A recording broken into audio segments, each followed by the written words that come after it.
So hello and welcome back to my channel. आज से almost 2.5 महीने पहले मैंने एक वीडियो डाला था जहां मैं अपने टाटा टियागो की डिलीवरी लेने गया था। दो that video was meant for my friends and families, but आप सब ने उसको बहुत सारे व्यूज़ दिए, देखा, उसको बहुत सारे कमेंट्स भी किए और आप में से बहुत लोगों ने एक रिक्वेस्ट भी किया कि एक डिटेल रिव्यू बनाओ गाड़ी के बारे में, थोड़े फीचर्स के बारे में, आपका क्या एक्सपीरियंस रहा है। So that's what we are trying to do. So let's start with the overall features of the car. So let's start with the engine. So this car comes with a Revotron 1.2 liters BS6 engine, which is a good power engine and gives you a good mileage as well, which generates almost 86 PS of power at 6000 RPM, which is similar to the other cars, but हाँ बाकी लोग 82-84 PS power आता है बाकी cars में. The good part is it generates 113 Newton meters का maximum torque at 3300 RPM. So बाकी जो गाड़ियाँ हैं वो भी सेम टॉर्क प्रोवाइड करती हैं, but that comes at the 4000 RPM. Now what that means is कि when you are on a highway, आपको गाड़ी को ओवरटेक करना है, तो इफ़ योर इंजन का RPM is close to 3300 RPM, so you can actually floor the pedal and take a good acceleration. Whereas for any other car और other cars in the same segment, आपको थोड़ा gear down करेगा जब आपको highway पे चलाना पड़ेगा. So let's for example, जैसे मैं यहाँ से गया था जबलपुर तक, which is almost close to 1000 kilometres. मेरे को उस पूरे रास्ते में कहीं पे भी डाउन शिफ्ट नहीं करना पड़ा इस गाड़ी को, ठीक है. And this is a 3 cylinder engine, है ना, though which is very good when it comes to a entry level hatchback. So let's first start with the headlamps. So this comes with a normal halogen headlamp. इसमें projector headlamps नहीं आते हैं. Though I am a big fan of projector headlamps. मैं चाहता था कि यार मैं जो भी गाड़ी लूँ उसमें प्रोजेक्टर हेडलैम्प्स मिले, but even in the top end variant which is XZ plus, इसमें भी आपको हैलोजन हेडलैम्प्स ही मिलते हैं. So if you go to Tigor में आपको प्रोजेक्टर हेडलैम्प्स मिल जाते हैं. But coming back to this, even after travelling almost 1000 kilometres, मेरे को कभी इसमें कोई दिक्कत नहीं आई है नाइट ड्राइविंग में. The only problem which I am facing right now is कि इसमें आप देख सकते हो कि ये इसमें फॉग हो गया है पूरा, जबकि हल्की फुल्की बारिश आजकल हो रही है. और मैंने इसको गाड़ी को एक बार धुलवाया भी था. मेरे को जिसने गाड़ी धोया था उसने मेरे को बोला था, सर ये नई गाड़ी में नहीं होना चाहिए. So this only being 3 months old, this is one problem which I am facing. ये मैं चाहता हूँ कि मैं आई बिलीव ये वारंटी में शायद चेंज भी हो जाएगा. आई एम रियली सॉरी, मैं थोड़ा फंबल मारूंगा, मेरे लिए भी पहली बार है, ठीक है. I am not a pro YouTuber as of now, ठीक है. So this is all about the headlamps. Yes, chrome garnish इसमें मिलता है, बट क्रोम गार्निश में आप देखो एज अ ड्राइवर आपको उतना फ़र्क नहीं पड़ता है. Yes, it looks good. So let's come to the fog lamps. Fog lamps is again something which is very necessary in a car. If you take a top end variant, आपको लगाया मिल जाता है. अगर आपको टॉप एंड वेरिएंट नहीं लेना है, if you go for a base model as well, I would recommend कि आपको फॉग लैम्प ज़रूर लगाना चाहिए. तो फॉग लैम्प आपको काम आता है ऑब्वियसली जब फॉग हो. तो मैं भी जब जा रहा था यहाँ से जबलपुर, तो इगतपुरी वॉज वन प्लेस जहाँ पे मेरे को थोड़ा बहुत फॉग मिला था, and this helped a lot. तो आप कभी भी ट्रैवल करने का प्लान करोगे तो आप कभी ऐसा प्लान नहीं करोगे नहीं पहले फॉग लैम्प लगाता हूँ फिर मैं जाऊँगा. और else if you live somewhere in north जहाँ पे कि ठंडियों में फॉग होता ही होता है, तो this will help you a lot. आप मेरी बात मानो, ये इसमें एक्चुअली में बहुत फ़र्क पड़ता है. इसमें फालतू के वाइट लाइट्स और DRLs आप मत लगवाओ. जो कंपनी स्टॉक फिटेड आता है ना, that does the entire job. उसमें कुछ अलग से आपको कराने की ज़रूरत नहीं है. Okay, so if you ask me कि मुझे इस गाड़ी में क्या पसंद आता है, तो first thing which I like is this stance. जो सामने का जो बोनेट का ये शेप है ना, this shape looks very good. ये थोड़ा स्पोर्टी लुक भी देता है आपके कार को, and this is something which I like the most. पुरानी टियागो में ये फील नहीं था, बट हाँ, when you have a sporty colored car, this sporty look actually matters a lot. Now let's come to the tires of the car. So these are good 15-inch alloys which you get along with the car. XZ plus and XZ plus में, और I guess XZ में भी I guess 15 inch के tyres मिलते हैं. Base models है 14 inch के wheels which are not even alloy. तो अगर आपको अलॉय व्हील्स पसंद है मेरी तरह, तो obviously I am a big fan of alloy wheels also. तो मेरे को इसमें XZ प्लस मेरे को लेने के पीछे कारण मेनली यही था कि मेरे को ये सारे फीचर्स ना कार में ऑलरेडी मिल रहे थे, मेरे को बाहर से कहीं लगवाना नहीं पड़ा. But yes, these are good Bridgestone tyres. Bridgestone tyres थोड़े महंगे आते हैं, बिकॉज आई टेल यू, जब मैं जा रहा था when I was entering Indore, उस टाइम पे I went into a very big pothole. उस पॉट होल में ये टायर फट गया था मेरा साइड से, जिसके कारण मेरे को टायर रिप्लेस कराना पड़ा, and this costed me around 5000 rupees. If you go for a Seat थोड़ा सस्ता मिल जाता है, 3500. बट मैंने जब उनसे पूछा कि Seat और इसमें इतना डिफरेंस क्यों है, तो ये सेट कि देखो सर, ब्रिजस्टोन और Seat में क्वालिटी का बहुत बड़ा डिफरेंस है. तो this actually work wonders, because जब मैं यहाँ से गया था अगस्त में, ऑलमोस्ट बारिश बहुत ज़्यादा हो रही थी. मेरे को सबने मना भी किया था कि यार इस टाइम पे इतना लंबा ट्रैवल मत करो. But yes, even when I was doing 120-130 in heavy rains in a straight highway, मेरे को कहीं पे भी फील नहीं हुआ दैट कि कार कहीं भी अपना ट्रैक्शन छोड़ रही है या वो मेरे से कंट्रोल नहीं हो रही है। So even it comes with an expensive tyre, yes it you can be rest assured कि आपको कभी भी ग्रिप या रोड पे पकड़ को लेके कभी दिक्कत नहीं आएगी। And adding on to that you have ABS also. ABS होने से और भी बोलते ना आपका ब्रेकिंग एनहांस हो जाता है and this tyre actually adds on to that, the braking actually goes very good. Now let me take you to one more thing. इस गाड़ी में आप अगर नोटिस करोगे तो यहाँ पे एक छोटा सा डेंट है, because since we have just talked about the braking of the car, तो लेट मी टेल यू कि भाई देखो ब्रेकिंग तो अच्छा है गाड़ी का, बट जो ड्राइवर का जजमेंट है ना वो भी बहुत मैटर करता है। तो सिंस दिस वॉज न्यू और मैं पहली बार बोलते ना हाईवे पे चला रहा था विद दिस कार, मेरा ब्रेकिंग का जजमेंट थोड़ा ऊपर नीचे हुआ and I had a small accident, not a very big accident. मतलब मेरे को तो लगा था कि गया अभी, मतलब एयर बैग खुलने ही वाला है, बट लकीली एयर बैग नहीं खुला, मतलब इतना बड़ा इम्पैक्ट नहीं था। It was a good impact दो, अदरवाइज़ इसमें डेंट नहीं आता obviously. Build quality is again very good है ना। मेरे को तो लग रहा था कि इसका ये बोलते हैं ना बम्पर गया है। मैं सबसे पहली चीज़ में उतर के देखा, यहाँ साइड से कोई भी इसमें बोलते हैं ना गैप नहीं बढ़ा है, कुछ नहीं हुआ, सब कुछ बराबर था, सिर्फ यहाँ पे डेंट आया है। Done. So another part which I like about this car is the OVR rims, because these are electronically not just adjustable but also retractable। अब उसका मतलब ये हुआ कि जब आप गाड़ी को अनलॉक करते हो तो ये अपने आप खुल जाता है और जब गाड़ी को बंद करते हो तो अपने आप बंद हो जाता है। अभी आप बोलोगे कि इतना बड़ा कोई फ़ीचर तो है नहीं, ऑब्वियसली बहुत बड़ा फ़ीचर नहीं है, बट ये जब आप कभी भी गाड़ी पार्क करते हो तो आपको ये बार बार बंद करना पड़ता है और खोलना पड़ता है, विच इज़ वेरी अनोइंग। क्योंकि जब आप ड्राइवर सीट पर ऑलरेडी बैठ चुके होते हो और आपने गाड़ी चालू कर ली है और उसके बाद में ये आपको जब खोलना पड़ता है तो it becomes very annoying. Secondly, जब भी आप कभी हैवी ट्रैफिक में हो, बहुत कंजेस्टेड जगह है, दिस एक्चुअली हेल्प। अगर मैं ये फ़ीचर नहीं होता ना अंदर से इसको बंद करने का, तो इसमें अभी तक बहुत सारे स्क्रैचेस ऑलरेडी हो चुके होते। जब हेवी ट्रैफिक में जब भी कोई पास से जाता है आप इसको बंद कर सकते हो, फिर बाद में ओपन भी कर सकते हो। सो द नेक्स्ट थिंग जो आपको ध्यान देना है इस गाड़ी में, जो अच्छी भी है, वो है ये लाइन। ये जो पूरा लाइन आगे से लेके पीछे तक आता है, gives a sporty look. But yes, अगर आप टाइट जगह पे हो तो यहाँ पे आपको स्क्रैचेस आने ही वाले हैं। मेरे साथ एक बार हो चुका है कि भाई एक ट्रक खड़ा था, कंस्ट्रक्शन का काम चालू था और मेरे को जाना पड़ा था, यहाँ पे पूरा ऐसा लंबा स्क्रैच आ गया था।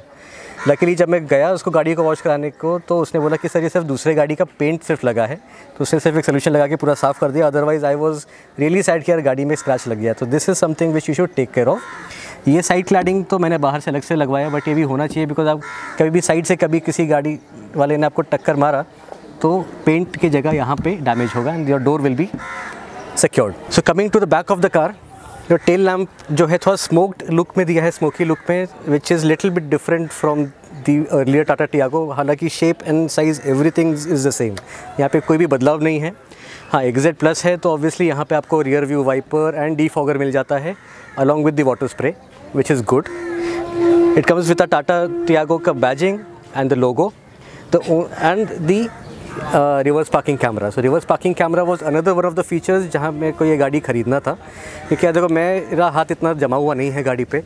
व्हेनेवर आई रिवर्स मेरे को थोड़ा सा ना अनईजी फील होता है या मेरे को उतना कॉन्फिडेंस नहीं आता था रिवर्स करने में, but with this now I can do it like a pro, not like a pro, चलो लेस देन प्रो चलो but yes it helps me a lot. The only drawback which I feel is कि इसमें पीछे इसको या तो आप अंदर से खोलना पड़ेगा, जो इसका बूट खोलने का दिया है, या तो आपको इसके की से खोलना पड़ेगा। अनलेस अदर कार्स यहाँ पे आपको एक लीवर दिया रहता है, नॉर्मली नंबर प्लेट ऊपर रहता है, यहाँ पे आपको लीवर मिलता है, बट यहाँ पे आपको खोलने के लिए ऐसे ही इसको खोलना पड़ेगा। So the boot space is good, मतलब हैचबैक के हिसाब से इट जस्टिफाइज जितना इसमें बूट स्पेस है।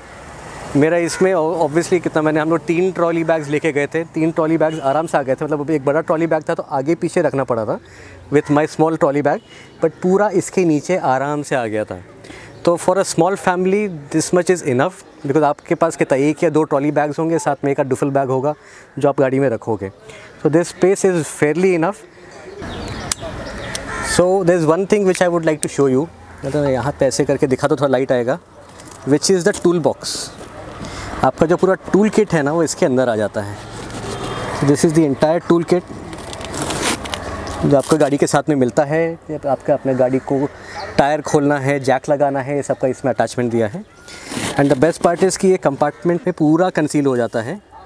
इससे दो फ़ायदे हैं, एक तो ये कि ये स्पेस नहीं लेता, वरना बहुत बार यहाँ बाहर पड़ा रहता है, और टूल्स का किट जब भी बाहर पड़ा होता है ना, कभी भी आप बम्प्स वगैरह में जाते हो तो आवाज़ भी करता है। तो this kills that noise as well इसके यहाँ पे होने से, and it keeps it more organised. इसके साथ में आपको पार्किंग का ये भी मिलता है। Let me just give you a small look. ये आपको this is the triangle shape में रहता है, ऑब्वियसली आपने सबने देखा होगा, मेरे को खोल के दिखाने की ज़रूरत नहीं है। बट यस, कभी भी आप हाईवे पे हो, रात में हो, जब आपको उतना गाड़ी पंचर हो गया, कुछ हो गया, तो उसको आप लगा सकते हो। मेरे को इंदौर में बहुत काम आया था ये, क्योंकि मैं एक्चुअली मैं हाईवे में था और वहाँ पे एक भी स्ट्रीट लाइट नहीं था, तो मैंने तो इसको लगा दिया था। अभी आई एम नॉट श्योर कि बाकी आने जाने वाले गाड़ियों को तो दिखा ही होगा obviously, but at least I was less assured कि यार कोई आएगा भी तो ही नो यहाँ पे गाड़ी ऑलरेडी खड़ी है despite of my parking lights are on. Now one small detail, if you see, यहाँ पे एक ग्रैब हैंडल दिया है आपको। This grab handle is very convenient, क्योंकि जब आप हाईवे पे जाते हो और आपकी गाड़ी पे पूरा मिट्टी लग चुका होता है ना यहाँ पे बाहर पे, this actually keeps your hand safe. यहाँ से आपके हाथ गंदे नहीं होते at least. So this does not come with a keyless entry और दी सेंसर, आप उसको बाहर से की से भी खोल सकते हो। The grab handles actually feel very good.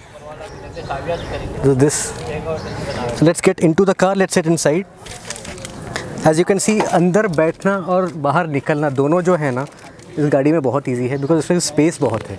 मतलब मेरी तो हाइट कम है, even with people who have से अराउंड 6 फीट टॉल, उनके लिए भी अंदर आना जाना बोलते हैं ना मुश्किल की बात नहीं है। गुड थिंग इज़ कि it has a complete grab handle over here, इसको आप पूरा पीछे करके इतना पीछे कर सकते हो, and you can be very relaxed in this. Otherwise ये तो खैर मेरे हाइट के हिसाब से भी एडजस्टेड है, विच इज़ दिस।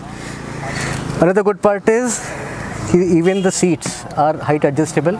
यहाँ से आप अपना हाइट ऊपर नीचे इसको आप इजीली कर सकते हो। So when you sit into the car, the first thing which you should do is adjust your seat as per the pedal. आपका पेडल पूरा दबना चाहिए, उस हिसाब से अगर सीट आगे पीछे कर सकते हो। अगर आपकी हाइट कम है तो यहाँ से आप अपना हाइट बढ़ा भी सकते हो, कम कर सकते हो। And another thing which you should do is adjust your steering. So this steering comes with a small lever over here, इसको आप खींचोगे, उसको आप नीचे कर सकते हो, ऊपर कर सकते हो। आप पूछोगे ऊपर नीचे में कैसे डिसाइड करना है, आपको जो सामने का कंसोल है वो आपको प्रॉपर दिखना चाहिए। So once your entire console is in sight with your sitting position, and you should lock this thing, that's it. बाकी अंदर स्टीयरिंग पे you get steering mounted controls, जो आपको मैं क्लोजअप में दिखाता हूँ। So this is your light adjustment and your wiper adjustment. Another thing is, भी डोर खुला है तो आपको डोर का भी थोड़ा दिखा देता हूँ। तो this comes with your Chrome finish, थोड़ा अच्छा फील आता है ऑब्वियसली। ज़्यादा क्रोम मुझे भी पसंद नहीं है, but yes this much of chrome looks good. This comes in piano black finish. All your 4 windows का power is here. Good part is it comes with a child lock. अब मेरा 2 साल का लड़का है, अब वो ऑब्वियसली पीछे बैठते हैं छोटे बच्चे, तो कांच ऊपर नीचे उनका चलता रहता है। From here you can lock that thing, ताकि कोई दरवाज़ा तो खोल नहीं सकता, कि डोर का चाइल्ड लॉक तो वहाँ पे पीछे में यहाँ पे रहेगा, बट यहाँ से आप अपने कांच को भी और विंडोज़ को भी आप यहाँ से लॉक कर सकते हो, ताकि कोई पीछे से उसको मिसयूज़ ना करे, and that increase the safety of the entire car. तो बस आज के लिए इतना काफ़ी रखते हैं। मैंने पूरी कोशिश की है कि मैं अच्छे से कवर कर सकूं गाड़ी का एक्सटीरियर्स और थोड़े बहुत मेन फीचर्स गाड़ी के, और अपना एक्सपीरियंस मैं आपसे शेयर कर सकूं उसके साथ में। और अपन आते हैं अब मेन मुद्दे पे, जो है मुझसे लोग पूछते हैं कमेंट सेक्शन पे कि गाड़ी आपको कितने की पड़ी और इसका माइलेज कितना है। सो गाड़ी मेरे को ऑन रोड पड़ी 6,75,000 रुपीज़ में, which was along with the RTO and 3 years of insurance. Insurance की बात करें तो मैंने नील डेप इंश्योरेंस लिया है, along with first year being comprehensive, बाकी के 2 साल जो है वो थर्ड पार्टी है। नील डेप इंश्योरेंस होता है जहाँ पे आपके गाड़ी का डिप्रिसिएशन नहीं होता है, despite of you changing few parts of the car. जैसे आगे बोनेट में मेरे डेंट है तो डेफिनेटली मैं उसको रिप्लेस कराऊंगा। आगे के हेडलैम्प में फॉग हो रहा है वो भी रिप्लेस होगा साथ में। ऐसी छोटी छोटी आप जब नई गाड़ी लेते हो ना, तो आप जब चलाते हो तो यहाँ वहाँ गाड़ी में स्क्रैचेस लगते ही हैं, है ना। स्पेशली जब आप पहली बार कोई गाड़ी लेते हो तो थोड़े बहुत स्क्रैचेस आते हैं, तो फर्स्ट ईयर कॉम्प्रिहेंसिव तो होना चाहिए। और आई विल एडवाइस कि नील डेप तो आप कम से कम 1 साल के लिए आप लो, ताकि गाड़ी का डिप्रिसिएशन ना हो despite of you getting parts changed of the car. So insurance, RTO और सब मिला के मुझे ये गाड़ी पड़ी 6,75,000 रुपीज़ की। एसेसरीज़ इसमें उन्होंने कुछ नहीं दिया है। मैंने इसमें मड फ्लैप्स, डोर मैट्स, सन वाइज़र्स, ये 3 चीज़ें मैंने डे 1 पे लगाई थी शोरूम से, और वो 3 चीज़ों का मेरे को कॉस्ट पड़ा था 4,000 रुपये। आई अंडरस्टैंड कि थोड़ा ज़्यादा है, बट हाँ, ये नॉर्मल सिंपल मैट्स है, 3D मैट्स भी नहीं है। आप यही चीज़ बाहर से लगवाओगे तो आपको मेरे ख्याल से आधे दाम में आपका काम हो जाएगा। बट उस टाइम पे कोविड का बोलते ना चल रहा था, बाहर कोई शॉप्स खुली नहीं थी। मैं चाह रहा था कि भाई जो बेसिक एसेसरीज़ हैं वो मैं शोरूम से ही लगवा लूँ। सो वो मेरे को 4,000 रुपये अलग से लगे उसमें। उसके अलावा और भी एसेसरीज़ मैंने लगाई है, उसका एक सेपरेट वीडियो मैं बनाऊँगा कि क्या क्या एसेसरीज़ मैंने गाड़ी में लगाया। काफ़ी चीज़ें आपने देख ली होंगी, बोलने की ज़रूरत नहीं है, आप लोग समझदार हैं। नेक्स्ट इंपॉर्टेंट पार्ट इज़ कि इसका माइलेज कितना है। तो कंपनी तो क्लेम करती है 19 किलोमीटर्स पर लीटर, मेरे को ये गाड़ी दे रही है 15 एज ऑफ नाउ, जिससे मेरा हाईवे का भी ट्रैवल हुआ है और साथ ही साथ मेरा सिटी ट्रैवल भी हुआ है। जो गाड़ी नई है, आई बिलीव कोई भी नई गाड़ी में पहले 6 महीने तक आपको गाड़ी इतना अच्छा एवरेज नहीं देती, क्योंकि इंजन को भी टाइम लगता है खुलने में। आई बिलीव मेरे सेकंड या थर्ड सर्विसिंग के बाद से गाड़ी थोड़ा एवरेज अच्छा देना चालू करेगी। तो मैं आपको दिखा देता हूँ, आपको साथ में ये आपको कंसोल भी दिखा देता हूँ, क्योंकि जब आप गाड़ी स्टार्ट करते हो तो कितना अच्छा लुक आता है। And plus this also shows the average of the car. तो चालू करने में ये मस्त लुक आता है इसका, विच आई लाइक द मोस्ट। एक थोड़ा बोलते हैं ना, ऊपर सर्विस ड्यू लिखा हुआ भी आ रहा है। और अगर आप यहाँ नीचे देखोगे इधर पे कॉर्नर में, तो ये एवरेज लिखा हुआ है गाड़ी का। अभी करेंटली ये दे रही है 15 किलोमीटर पर लीटर। तो बस फिर इतना काफ़ी है आज के लिए। मैं आपको इंटीरियर्स का वीडियो भी बनाऊंगा, जितना जल्दी हो सके तो जल्दी बना लूँगा। हो सकता है अगर मेरे को शूट करना हो ना तो अभी मैं शूट कर लूँगा, क्योंकि अभी तो मैं यहाँ पे गाड़ी आके लगा दिया हूँ पार्किंग पे। बट क्योंकि वीडियो लंबा ना हो इसलिए मैं इसको नेक्स्ट वीडियो में कवर करूँगा। तो till then stay safe, stay at home and have a good time.